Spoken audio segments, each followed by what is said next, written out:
الحمدللہ الحاد کے میدان میں ہم ایک عرصے سے کام کرتے آ رہے ہیں، لیکن ہمارے اوپر کیا انہوں نے اٹیک کیا، اس کو بھی سن لیجئے. اسلام مشکوک ہے کیونکہ آپ لوگ جن لوگوں کے فرنٹ مین ہیں، ٹھیک ہے، وہ لوگ تو یہ رکھتے ہیں عقائد.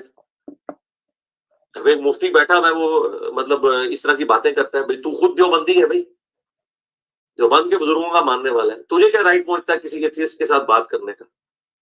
تیرا تو اپنا اسلام مشکوک ہے بھائی، اپنا اسلام. جی تیرا تو اپنا اسلام مشکوک ہے بھائی. یہ گفتگو، یہ بات انجینئر نے میرے تعلق سے اویس اقبال کی ڈیبیٹ کے بعد کی کہ بھائی تمہیں کیا رائٹ پہنچتا ہے، تمہارا تو اپنا اسلام مشکوک ہے. بھائی اسلام مشکوک ہونے کا کیا مطلب ہے، تمہارا اسلام سے کیا تعلق ہے، تم کافر ہو.